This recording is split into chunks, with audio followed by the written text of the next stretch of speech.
my idea is that this institute, all that I will talk is about the institute, must study very hard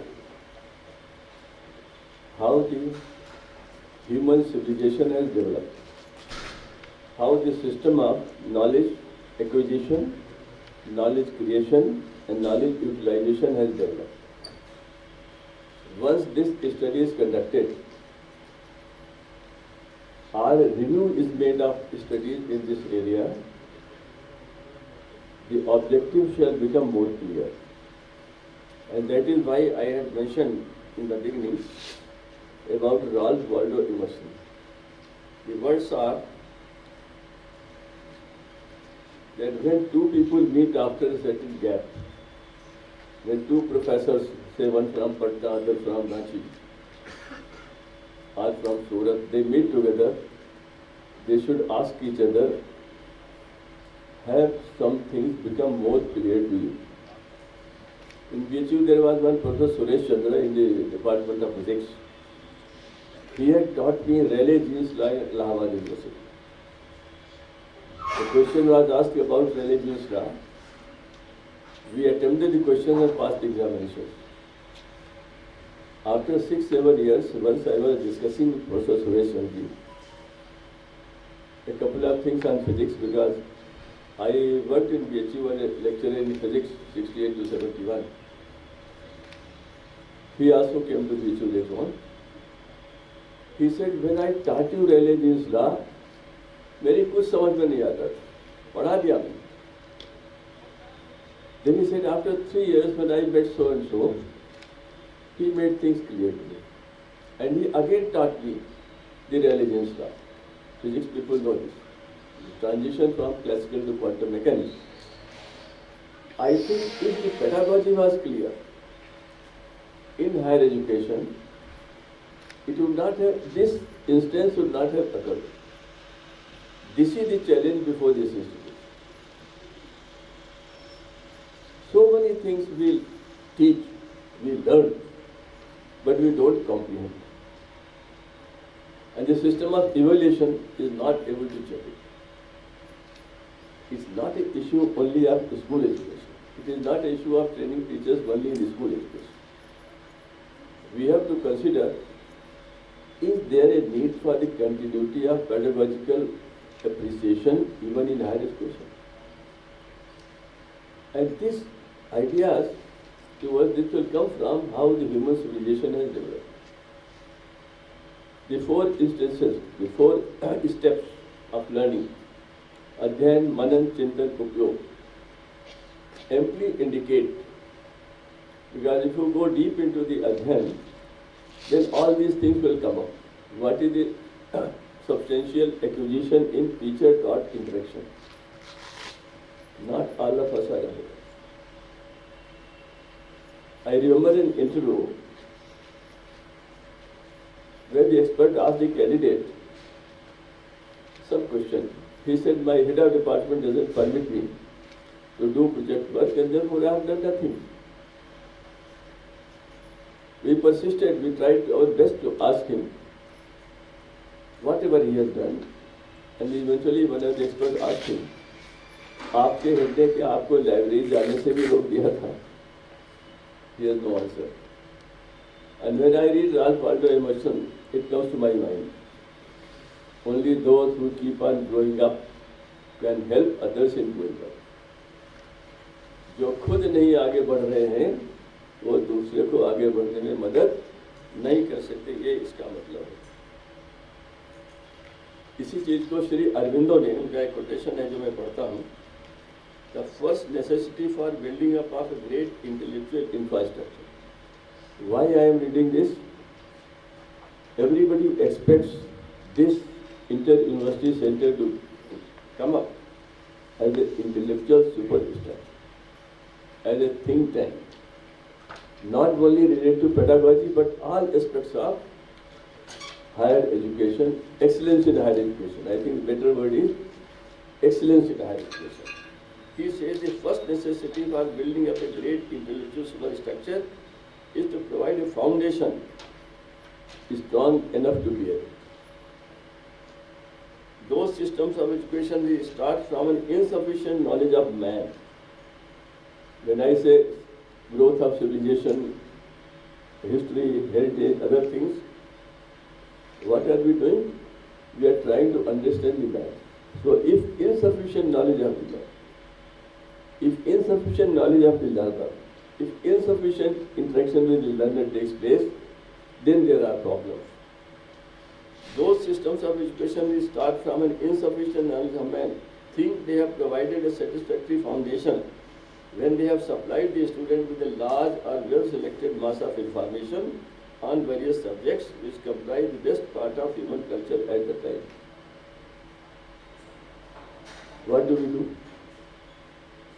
In the school education, we give a textbook, NCERT prepares a textbook, teachers teach it, and they tell the students, when the questions are asked in CBSE, you must reproduce verbatim the answer that is given in it. I have seen children coming to me and talking, showing me कि मैंने ये उत्तर ऐसे लिखा था, मगर madam ने कहा नहीं, वही भाषा होनी चाहिए जो NCERT में, restrictive. And there comes, let me read this one. The error here is fundamental. Information cannot be foundation of intelligence. Information cannot be foundation of intelligence in a institution that intends to develop as a superstructure in intelligence. It can only be part of material out of which the knower builds knowledge. It's a starting point, nucleus of fresh discovery in a large nation. And a last sentence is very important sentence. An education that confines itself in imparting knowledge is not education. बहुत कड़ा sentence. Information is essential, but the best statement that could guide the faculty here and their friends who are helping comes from Gurudev Rabindranath Tagore. He wrote that every child gets two boons when he takes birth. The two boons are, number one, power of ideas, number two, power of imagination. And when I read this, I thought this is really superb. It also indicates how we established the Shantiniketan, Sri Niketan, Shantiniketan, and then taking it up to university level. The continuity of learning. No division that this is school education, this is higher education, these teachers are different, those teachers are different. Some continuity, they established. This power of ideas and power of imagination, Gurudev wrote afterwards, that our systems try their best to impede both these. They restrict both these ideas. No teacher likes even questions being asked. While he is supposed to encourage questions, foolish questions are there. As the principal of the Regional Institute of Education, Bhopal, sometimes I used to go and sit when B.Ed trainees were delivering lectures. So, the teacher did an experiment. वो थोड़ी सी बर्फ लाया और एक गिलास में डाल दिया. बाद में बच्चे को बुला के कहा, देखो, तो क्या दिखाई देगा? मॉइस्चर दिखाई देगा ना, हाथ गीला हो जाएगा. फिर उसने सवाल पूछा जैसा उसे सिखाया गया था, ये पानी कहाँ से आया? इसे मॉइस्चर कहाँ से आया? A mischievous student stood up and said, ये आपने कहा था ना कि एटम्स आर लाइक बॉल्स, गोल गोल, उसके बीच से निकल कर बाहर आया. Now teacher training has no answer. I stopped the child. Later on I found out he was a brilliant child. He later on qualified in the civil services. So that is the issue. We impede ideas. Even in the worst, unimaginable idea, somehow it has to be there. This applies to school education, also to higher education. But Gurudev had a wonderful philosophy of his education. His idea was very clear. All of us know that if ideas and imagination is not there, curiosity and creativity will also be diminished. And if curiosity and creativity is diminished, then innovations would be a far cry, and quality of research also would be restrictive, and therefore excellence would be a far cry away. So there is a sequencing of the whole thing. And this is something which this institution is supposed to be working on and studying. 1968 policy. We may now not be very keen to find out what was 1968 policy, but it is a rare example of futuristic vision. I give only one example. They said science and mathematics shall be studied by both boys and girls. And I remember, लड़कियां science पढ़ेंगी, गणित पढ़ेंगी। 6th class के बाद लड़कियों को home science, spinning, weaving में जाने का option था उसके बाद। और ये हम सबके सब मानकर बैठे हुए थे कि देख के नॉट, अरे गणित फिजिक्स कैसे पढ़े। Today millions of girls have excelled in science and mathematics, done better than boys. So if you can have a futuristic view, it can make a huge difference, historic difference. And this futuristic view is possible only if your ideas and imaginations are nurtured right from the primary school up to higher education.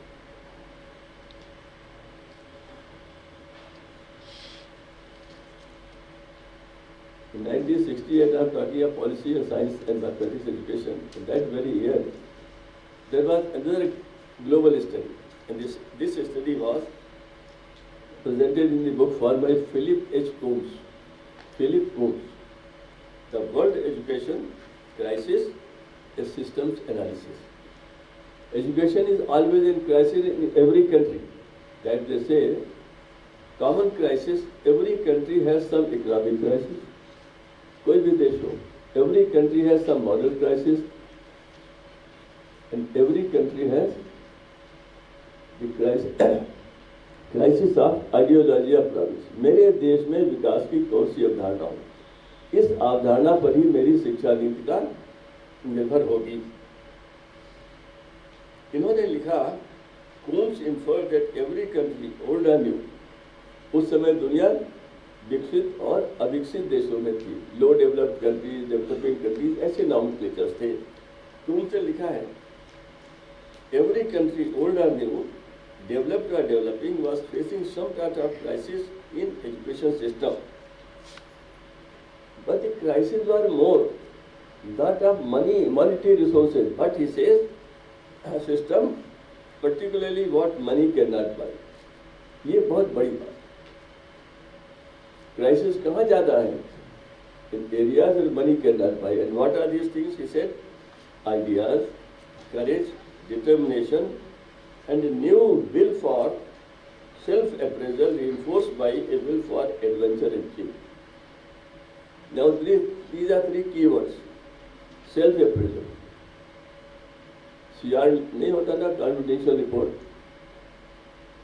वो तो official होता है, लेकिन खुद अगर कोई अपना देखे कि मैंने साल भर में क्या अचीव किया है, M I satisfied.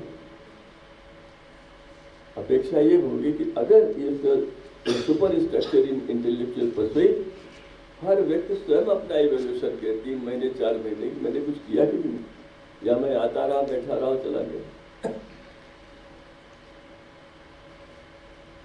Self-appraisal reinforced by a will for adventure and change.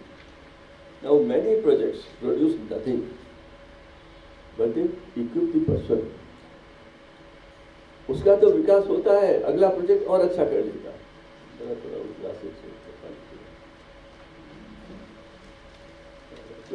हो जाएगा कोई बात नहीं, इसलिए मैंने इसको कोट किया, इसको पार्टी में छोड़ देता हूँ।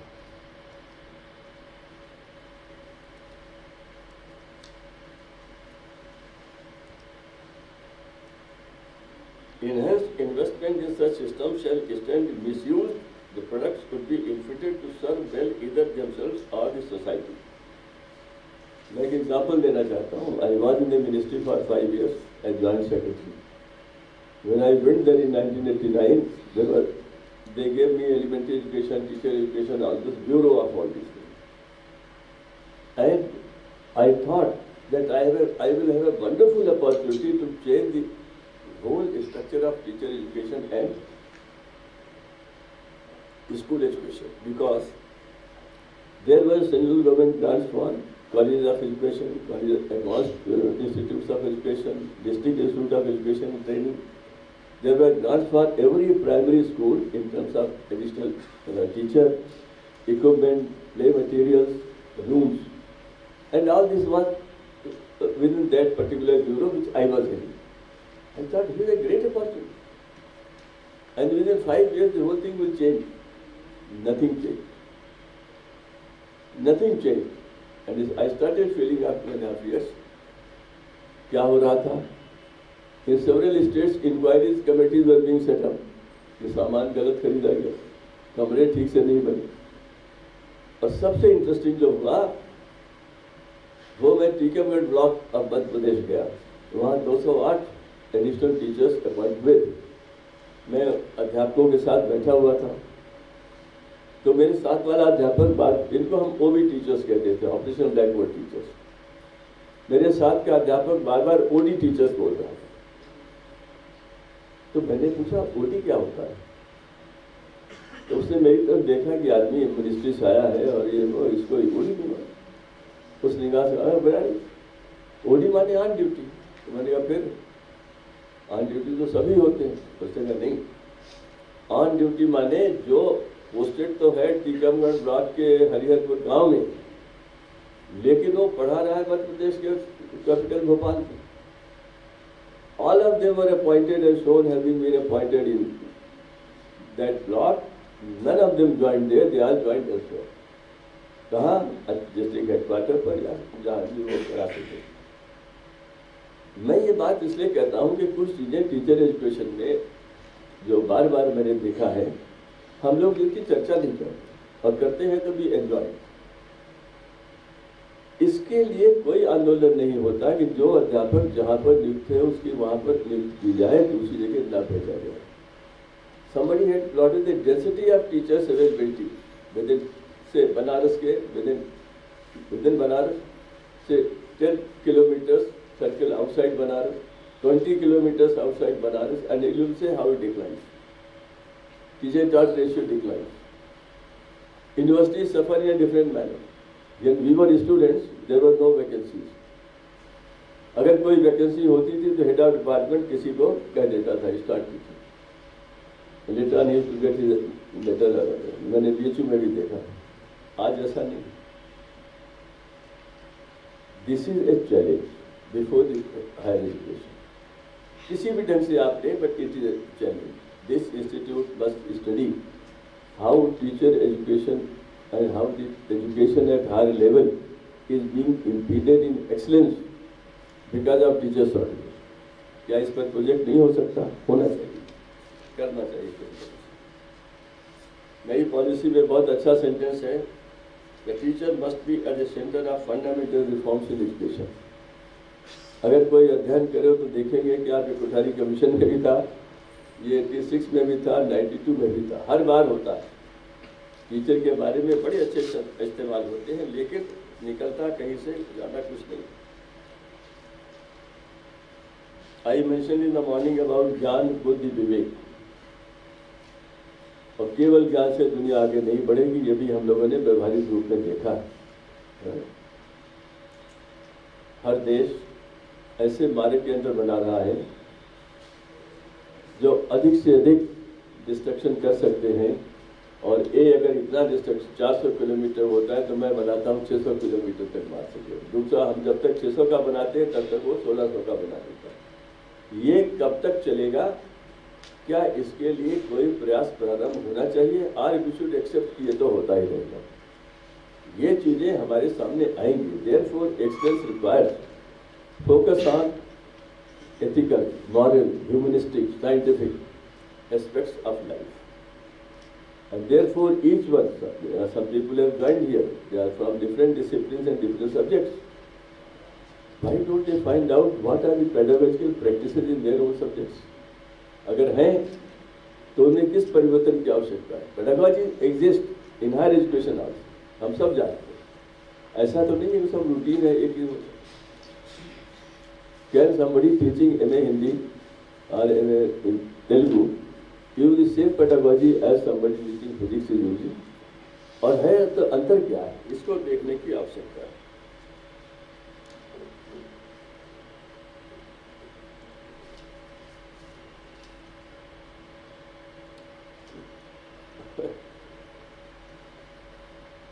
एक जगह मैंने एक संदर्भ देखा है, गांधी जी के सचिव थे महादेव देसाई। महादेव देसाई के बेटे का नाम नारायण देसाई। नारायण देसाई ने नई पेडागॉजी विकसित की थी, वो गांधी कथा के रूप में गांधी जी के जीवन पे 6 लेक्चर देते।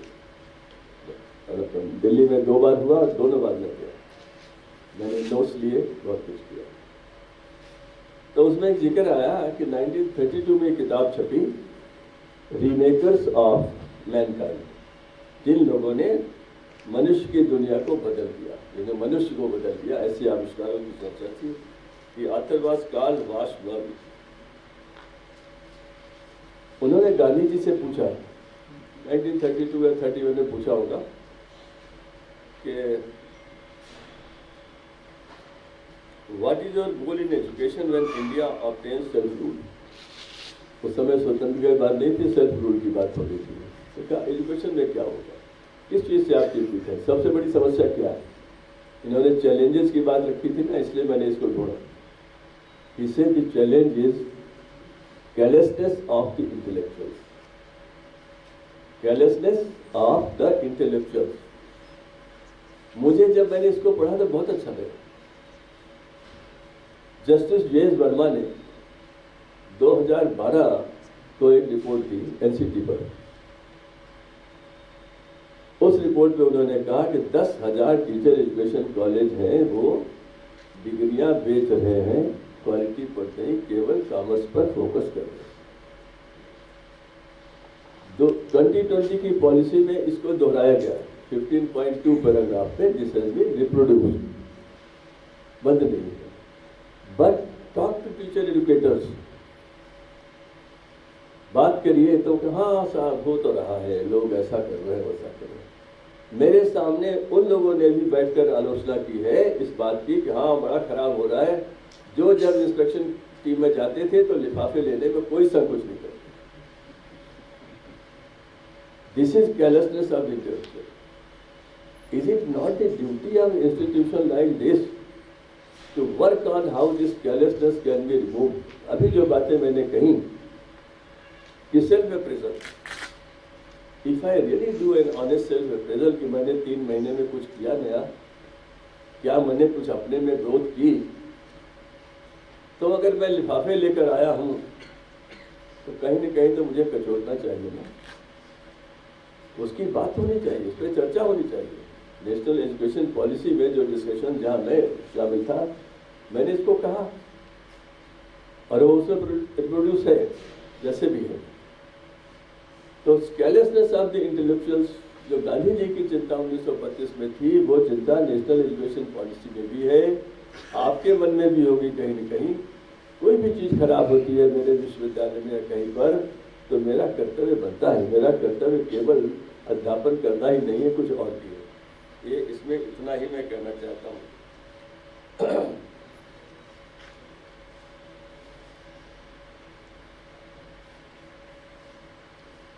एक और बड़ा अच्छा कोटेशन है, एम ऑफ एजुकेशन, आजकल बहुत इसकी चर्चा हो रही है, knowledge in ancient India, studies on ancient Indian knowledge वगैरह वगैरह।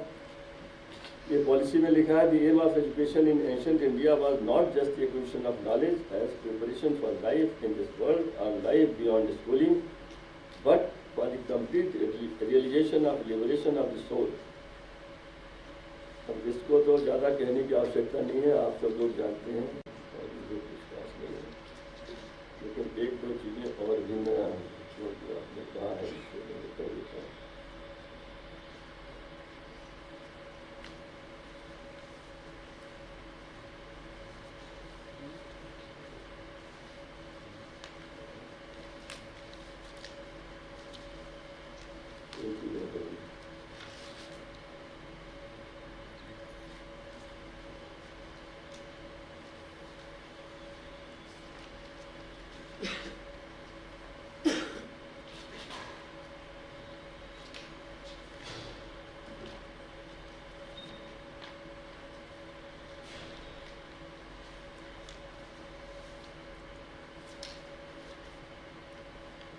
मुझे डायरेक्टर साहब ने कहा था कि इंस्टीट्यूट को क्या करना चाहिए, तो उस पर कुछ स्टेज थिंग्स मैंने कुछ बनाए जो मैं आपके सामने पढ़ना चाहता हूँ।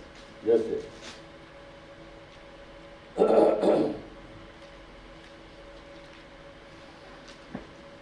अगर इसी का अध्ययन किया जाए, नंबर 1 कि what are the pedagogies being followed in higher education in specific subject discipline. और जो लोग यहाँ पर आए हैं जिनको लगता है कि मेरा तो सब्जेक्ट अलग था, वो इस पर फोकस कर सकते हैं। इलाहाबाद यूनिवर्सिटी में मेरे एक साथी थे, उन्होंने माइक्रो में रिसर्च ज्वाइन की, तो प्रोफेसर साहब ने कहा कि the growth of research in microwaves ये टॉपिक है, इस पर जितना मटेरियल मिले सब उसको लिखते जाओ और सीक्वेंस पर रखते जाओ। फिर 4 महीने बाद मेरे पास आए, उन्होंने अध्ययन किया, 150 पेज का उन्होंने एक बनाया और प्रोफेसर साहब के सामने गए। उन्होंने कहा, देखा, उसको करेक्शंस किए और वो रिव्यूज ऑफ मॉडर्न फिजिक्स में छपा। अगले 7-8 महीने जो लगते हैं वो मुझे याद है। गहन अध्ययन किया उस व्यक्ति ने, सारा कुछ देखा और उसको सीक्वेंस में रख दिया। मेरे विषय में फिजिक्स के पेडागॉजिकल चेंजेस क्या क्या हुए मेरे देश में और मेरे देश के बाहर क्या हुए, बॉटनी में क्या हुए, बायोसाइंसेस में क्या हुए, क्या ये अध्ययन करने लायक है या नहीं, किसी भी विषय का, इस पर ध्यान देना चाहिए। What are the natural trends in change. Policies हर देश में बदल रही हैं। किसी भी देश को 1, 2, 4 को आप लीजिए, उनकी पॉलिसीज का अध्ययन करिए और ये बताइए कि उन पॉलिसीज ने पेडागॉजिकल ट्रांसफॉर्मेशन के बारे में क्या कहा है, रिलेटेड वैल्यूज के बारे में क्या क्या है और एटीट्यूडल ट्रांसफॉर्मेशन पे क्या कहा हुआ है। Third, are higher education teachers interested in pedagogy. क्या वो मानते हैं कि ये तो इनहेरेंट है, हमें तो जन्मजात आता है, और कैसे एटीट्यूडल ट्रांसफॉर्मेशन हो सकता है कि वो इस पर चर्चा और शोध करने को तैयार हो। Many of you may have heard the term content cum methodology. Regional colleges ने 4 ईयर BA B.Ed कोर्सेज जब चलाए तो कहा जाता था content come methodology, integration of content and methodology. लेकिन मैं आपको बता दूं, मैं 11 साल प्रिंसिपल था वहाँ, ये कोर्स चलता था, लेकिन इसका कॉन्सेप्ट क्लियर हो गया हो ये कहने के लिए कोई तैयार नहीं। And therefore now the higher education we have to note down, can pedagogy and content be integrated? Content का मेथोडोलॉजी का कोई मतलब होगा या नहीं होगा, ये देखना तो पड़ेगा कहीं ना कहीं। क्या हम कुछ ऐसे टॉपिक्स पे पैम्फलेट्स बना सकते हैं कि ये विषय पढ़ाने के लिए MA फाइनल में या MSc प्रीवियस में सबसे अधिक पेडागॉजिकल तरीका ये सबसे अच्छा है। परफेक्शन ऑलरेडी इन दैट है, सब मेरे अंदर। मैं विद्यार्थी हूँ, किसी भी उम्र का हूँ, कहीं का भी हूँ, मुझे सिर्फ ये मदद करिए कि how I can discover my inner self more and more. ये भी मेरा ख्याल है यहाँ समझने की आवश्यकता है और होनी चाहिए।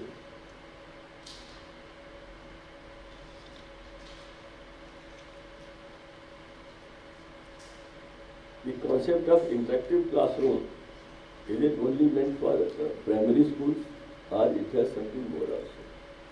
आज तो हम इंस्टीट्यूशनल नेटवर्किंग की बात करते हैं, हम पेडागॉजिकल कंटिन्यूटी की बात करते हैं। इन सबको देखने के लिए कम से कम 6 महीने तो इस संस्था को इसी में लगाने चाहिए कि कैसे इन चीज़ों को आगे बढ़ाया जा सकता है। एक छोटा सा इंस्टेंस और मैं बोल देता हूँ, जो शिक्षा से सीधा जुड़ा हुआ नहीं लगता है, लेकिन मुझे लगता है।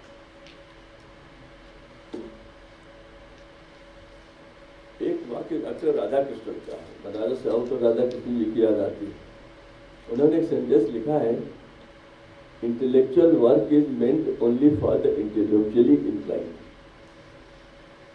ये थोड़ा कठिन है और बहुत से लोग इसको सुनना भी पसंद नहीं करते, बट ये रिटन उन्होंने और भी कुछ लिखा है, वो तो आजकल के समय पढ़ा भी नहीं जा सकता, लेकिन ये वाक्य है, intellectual work is meant only for the intellectually inclined. मुझे सेल्फ अप्रेजल में इस पॉइंट को डालना चाहिए, एम आई इंटेलेक्चुअली इंक्लाइंड? क्या मेरा उसमें मुझे आनंद आता है कि नहीं आता है? और अगर आनंद नहीं आता है तो डॉक्टर डी एस कोठारी कहते थे ऐसे व्यक्ति को यूनेस्को में चले जाना चाहिए। उन्होंने एनसीईआरटी में एक बार कहा कि अगर ये नहीं समझ में आता है तो you should go to UNESCO. Doctor Kothari ने एक बात और कही थी जो मैं आपको बताता हूँ, मुझे सुनने का मौका मिला कई बार। उन्होंने कहा भारत की शिक्षा किसी भी स्तर पर हो, प्राइमरी से लेकर हायर एजुकेशन में, वो 4 शब्द हैं, STPG, STPG, और ये था science, technology, production and Gandhi. STPG। अब जरा आप इतनी देर जो मैं बोलता रहा उसमें ऐसा क्या है जो इसमें शामिल है? कुछ भी नहीं। इसे complete statement, STPG, science, technology, production, inevitable लेना पड़ेगा, समझना पड़ेगा। But if Gandhi is there, Gandhi में सब कुछ है। Understand your country, understand your self, understand your tradition, understand your culture, history and heritage, also understand the values that this nation has followed, also understand how those learning centers like Takshila and Nalanda etc. had grown up through the tapasya।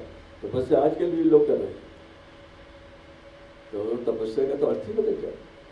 वो तपस्या जिन्होंने की, जिन्होंने ज्ञान का भंडार दिया, जिन्होंने हमको बताया कि पंचांग कैसे बनता है, कैसे मूवमेंट होते हैं सारे सोलर सिस्टम के, आज लोग दांतों तले उंगली दबा लेते हैं जो विज्ञान की, कैसे how to they do it, उनके प्रति सम्मान प्रकट करता है, वो सब गांधी में आता है। गांधी में वैल्यूज आती है, गांधी में डिटर्मिनेशन आता है, गांधी में करेज आता है। ऐसा क्या है जो नहीं आता? यूनेस्को का 1996 की रिपोर्ट का वाक्य है, education must be rooted to culture and committed to progress. Rooted to culture, committed to progress.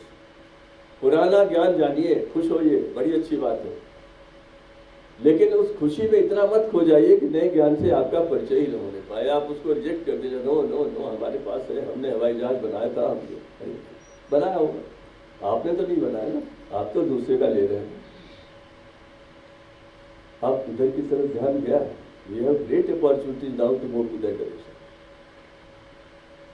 और मैं दूसरी बात ये भी कहना चाहता हूँ कि जब कोई इंस्टीट्यूट बनता है तो ऐसा नहीं होता कि वो उसका एरिया कन्फाइन, कोई एरिया कन्फाइन नहीं।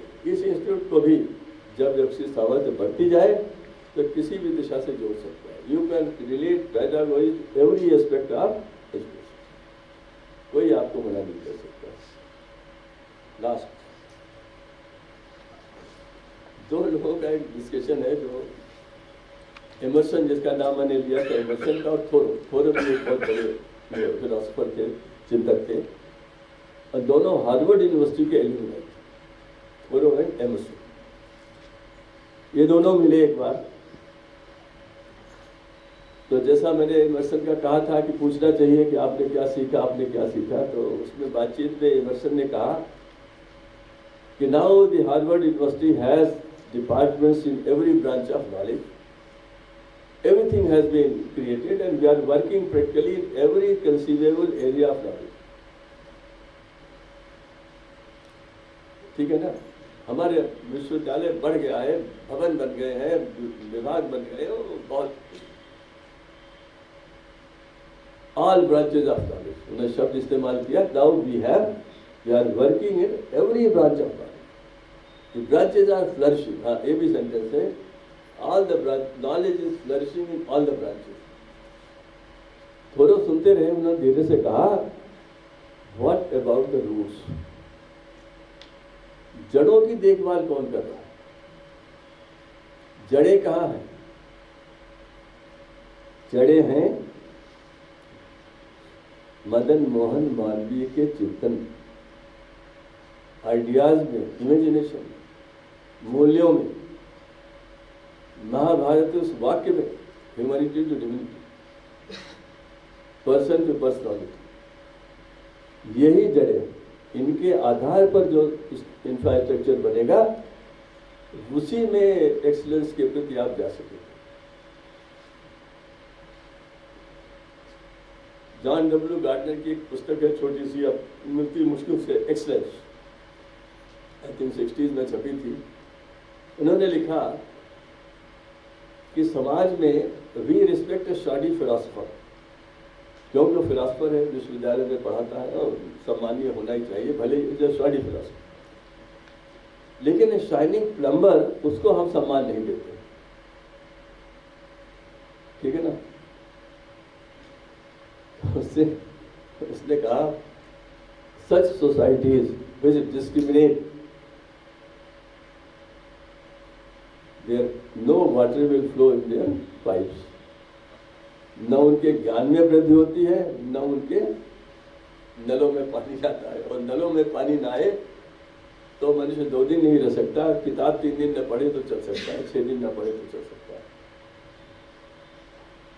तो पेडागॉजी की बात हो रही थी, लेकिन सवाल ये आता है और भी बहुत सी चीजें हैं। फॉर एग्जाम्पल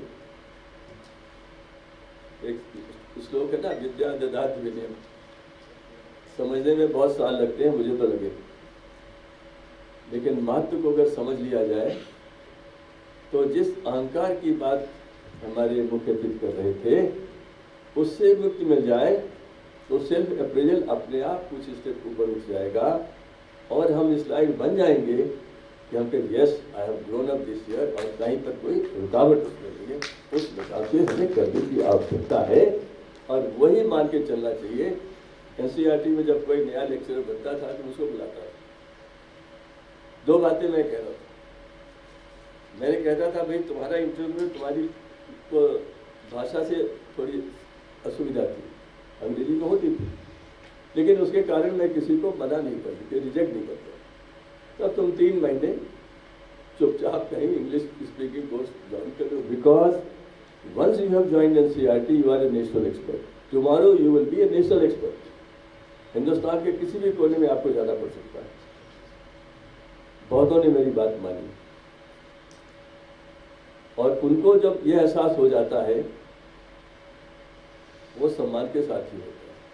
उनको डायरेक्टर ने बुलाया, उनको चाय पिलाई, उनको घर में बैठाला, लोगों से परिचय कराया, उन्हें अच्छा लगता और उसके अच्छे परिणाम मैंने दिए। और मैंने सीखा कहाँ से, मैं जब एनसीईआरटी गया तो मुझे लोगों ने कहा कि हेड्स की मीटिंग कल कर लेते हैं, ये कर लेते। मैंने कहा मैं सबसे पहले फर्राश और सफाई वालों की मीटिंग करूँगा। मैंने की, मैं आपको हल्की बात बता रहा हूँ लेकिन ये महत्वपूर्ण। बाद में मुझे लगा कि जो मैंने किया था कितना महत्वपूर्ण, पहले नहीं पता। कॉन्फ्रेंस रूम में उनको बुलाया गया, जब मैं गया तो आधे खड़े हुए थे। उन्हें उन कुर्सियों पर जिनको 30 साल उन्होंने साफ किया था बैठने में हिचक हो गई और हमारे सेक्रेटरी, डिप्टी सेक्रेटरी सब अपनी अपनी जगह पर खड़े हुए बैठे हुए। तो मैं गया तो मैंने उनसे कहा कि इनको तो मैंने इनवाइट किया, ये मेरे गेस्ट हैं, ये खड़े हुए हैं तो आप बैठे कैसे? ठीक सवाल था।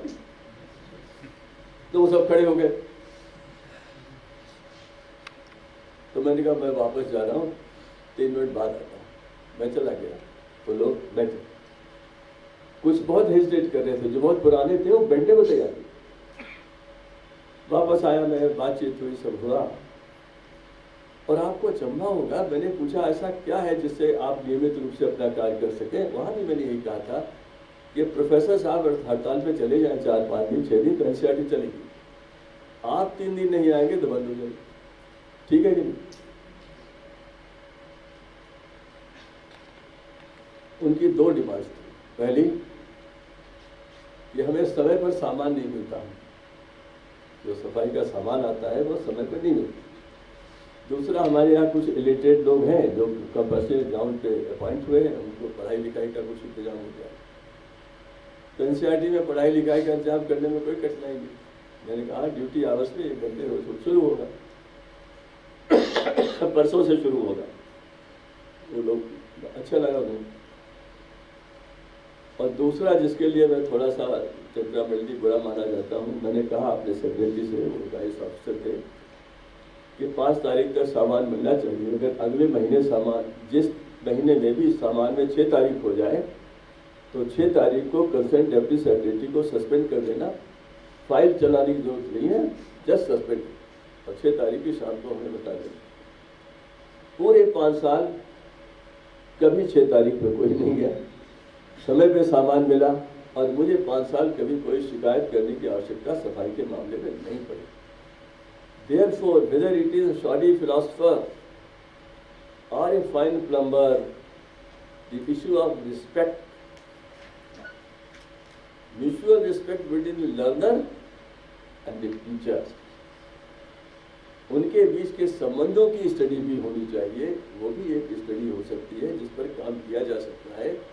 इसके लिए आपको बनारस में है, आप इस इंस्टीट्यूट में काम कर रहे हर व्यक्ति बहुत भाग्यवान है कि वो किसी भी विषय के विशेषज्ञ को ढूंढ सकता है बीएचयू में या उसके शहर के अंदर। ऐसा कौन सा विषय है जहाँ बनारस में विद्वान नहीं है? कोई नहीं होगा। इसलिए कोई शिकायत नहीं कर सकता कि मेरे पास काम नहीं है, मुझे हेड ने काम नहीं दिया है या डायरेक्टर ने मुझे काम नहीं दिया है। अगर आपके अंदर लगन है, academic persons are those who create their own work. मैंने ये वाक्य बहुत से लोगों को कहा था जिनका झगड़ा होता था। 2004 में जब एन आई टू के वॉलंटियर रिटायरमेंट, मैंने इसको अपने ऊपर अप्लाई किया, because I was a personal on greater and government, I created my own work. आज भी मैं वो करता हूँ। अगर ऐसी चीज आप पैदा करें और देखें कि आपको पसंद आता है कि नहीं, आपको अच्छा लगेगा, you will grow, whether you are in this institute और एनी अदर इंस्टीट्यूशन। मैंने उसी ढंग से बातें कही है, बहुत हल्की बातें कही, कोई विद्वतापूर्ण बात नहीं कही, कोई ऐसा नहीं कहा जो आप जानते नहीं है। लेकिन अनेक बार आवश्यकता होती है कुछ चीज़ों को पुनरावृत्ति करने की, वही मैंने कोशिश किया है। आप लोग आए, आपने सुना, थैंक यू।